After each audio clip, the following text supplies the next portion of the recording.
Do you believe your husband's words without questioning? Especially when it comes to overtime or business trips. My husband suddenly became busy about a year ago. Before that, he used to say things like, "It's important to leave work on time." But now, he says things like, "It seems like they expect a lot from me. I don't mind being relied on. I'll work overtime." I expect him to come home all exhausted, but when he comes home, he seems to be smiling for some reason. When I criticize him about it, he answers, "Oh man, it feels good to be relied on." I can't understand that feeling, but overtime can't be that enjoyable. There's something suspicious about him, not just because of that. He used to never go on business trips, but he has already gone on about 5 trips in the past year. He tells me where he's going, but he doesn't give me the details. "Don't worry, I'm just going to the next state." He tries not to let me delve too deeply into it. What I'm worried about isn't that, though. By the way, my husband also gets excited on the eve of his business trips. When I asked him why he was looking forward to his trip, even though it was business, he said, "What? No, I'm not looking forward to it." But he had the biggest smile on his face, even though he denied it. He doesn't seem to realize that he's bad at keeping secrets. I know my husband is hiding something, but that doesn't mean I'm going to investigate anything. Well, he probably end up accidentally telling me something himself. And since I'm a housewife, there's not much I can do even if I wanted him investigated. For now, I don't plan on asking anyone. Things will get messy if he finds out that I'm suspicious of him. I'm just sitting back and seeing how the whole thing unfolds. I don't know what will happen, but I definitely think my husband is guilty. Maybe evidence will come out from somewhere. I'll keep my eyes peeled while pretending to act normally. At first, I was just confused about many things, but with so much overtime and business trips, our relationship gradually started to suffer, and I'm getting angry that I'm being taken granted for. So I don't think I feel sad anymore. Instead, I feel angry and wonder what I should do when I find out my husband's true nature. My prediction was frighteningly accurate. I didn't confirm it or find evidence in my husband's pocket or anything. The cheating was exposed unexpectedly when he came home on time. He entered the living room with a happy face. "You're home early today." "Yeah, I got off work on time." "Isn't this the first time this week you've left on time?"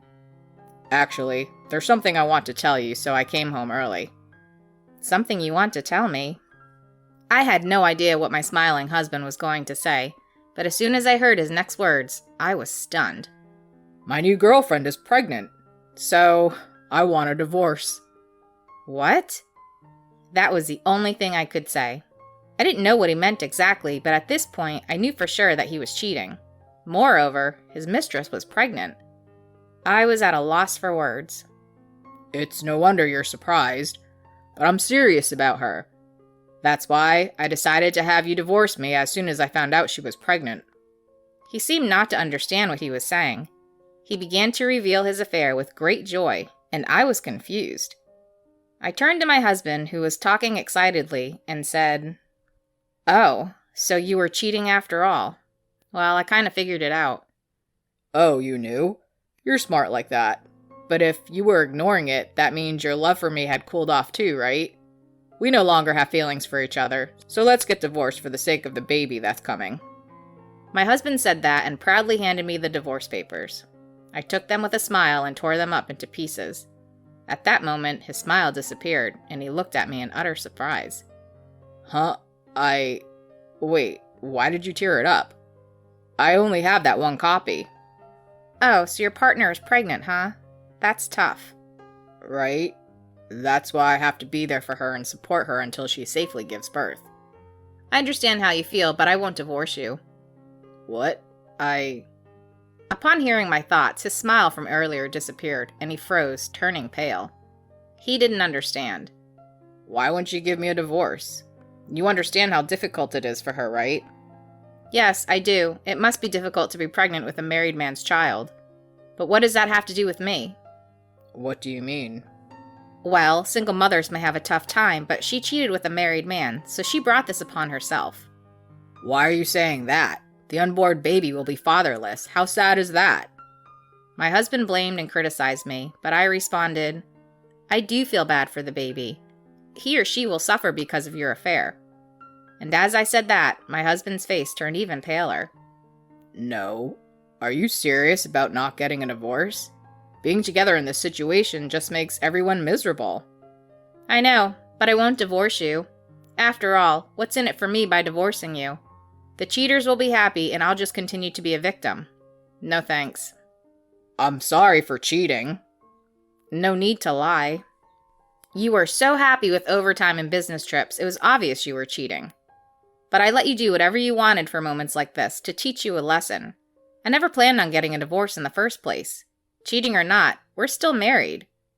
You're kidding me. My husband was holding his head in his hands as I spoke. I wasn't going crazy from shock or anything. I just wanted to torment my cheating husband and play the part of a scary woman. I won't cry or anything, but I'll make the cheater suffer and regret it to the end.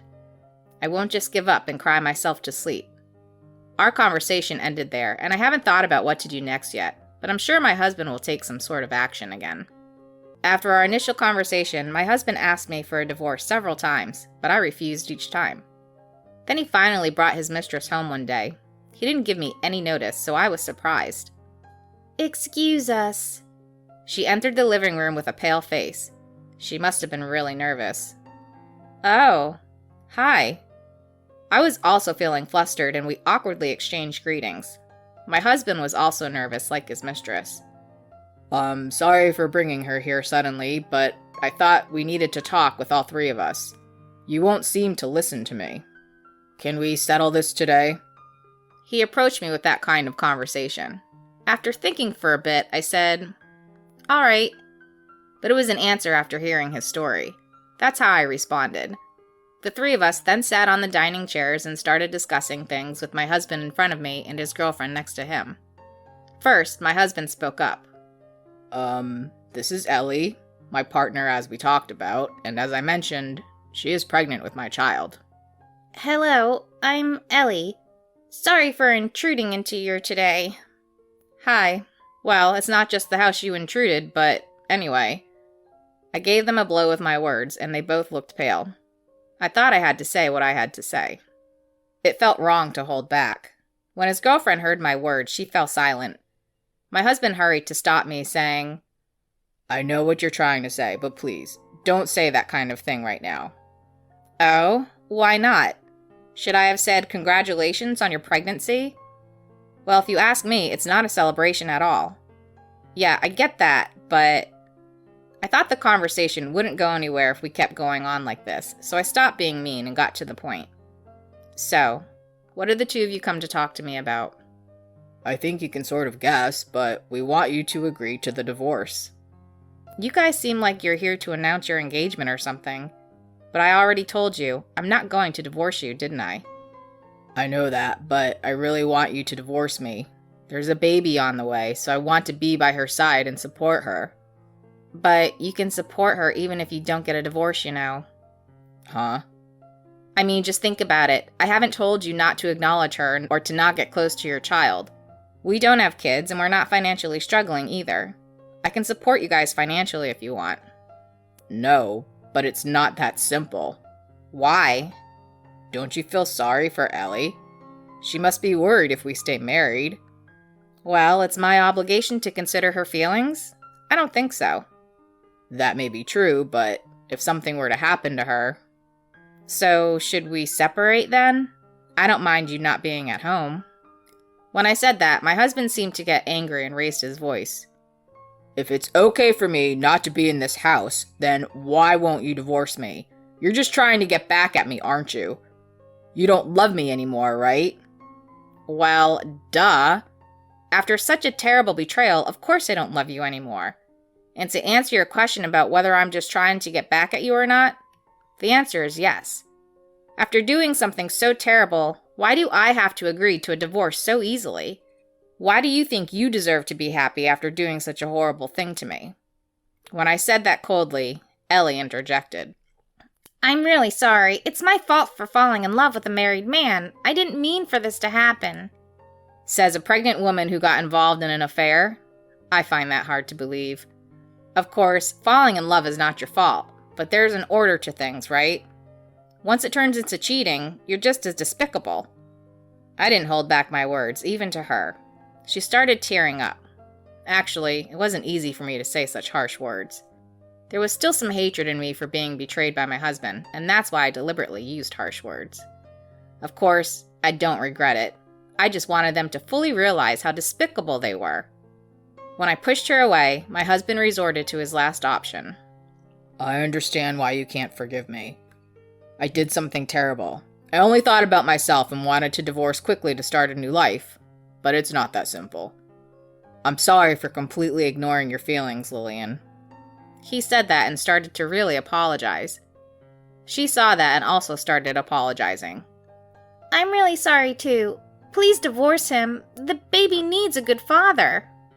Ellie, do you really understand what's going on here? He isn't a good father to begin with. He cheated while being married and got his mistress pregnant. He's the lowest of the low. To top it off, he smiled and told me who had been with him until now. Just him being the father of that child is quite dangerous. Are you really sure you're okay with that? Well, you probably think you'll be okay, but I thought the same thing at first. But in the end, I was cheated on. And now he's apologizing and asking me for a divorce. We don't have any children together, so the divorce is just our problem. But what will you do if this happens after the child is born? I don't know. See? I think you should think carefully about it and before getting together with him. I finally agreed to the divorce after saying this. Or rather, I had planned to divorce from the beginning and just wanted to decide when the timing was right. For now, I'll sign the divorce papers. However, I'll also be requesting both property division and compensation. Of course, from both of you. That's a little worrying for the future. I don't know how much it will cost to raise a child. That's not my problem. If you can't do that, I won't divorce you. Okay, I'll pay. I don't have any money either. If you don't, then make some or borrow some. I don't care if you have to ask your parents or friends to help you pay. It's too convenient to do something like this and then only care about protecting yourself. When both of you are ready for compensation, please let me know and I'll fill out the divorce papers. All right. Yes, ma'am. After saying that, the couple stood up with a look of despair. I led them to the front door and told my husband, it doesn't matter to me whether you come back or not. But for now, maybe you two need to discuss your future plans as a couple. In the meantime, I would pack my bags and go back to my parents' house. He just said, Okay, I'll touch base with you again, and left with his girlfriend. So I quickly packed my things and now I'm back at my parents' house. I had been saying that I didn't want a divorce, but deep down, I couldn't wait to get away from him. Being able to take control of the situation and lead the conversation really made me feel good. Now I feel like I can start the next chapter of my life. I couldn't allow just the two of them to be happy together. For a while, I'll make sure he regrets cheating on me. After I get the compensation, I won't have any further contact with him and I won't see him again either. I just want to get everything over with quickly. Once I receive the compensation, I plan to look for a job in a new home and work hard. Just because I was cheated on doesn't mean my life is over. In fact, saying goodbye to a man like him and enjoying my life alone would be much better. So I'm not really feeling down. I was able to say everything I wanted to say to my husband and his girlfriend, and now I feel like I can move on without any regrets. I want to take my time for a while and think about my future and start over.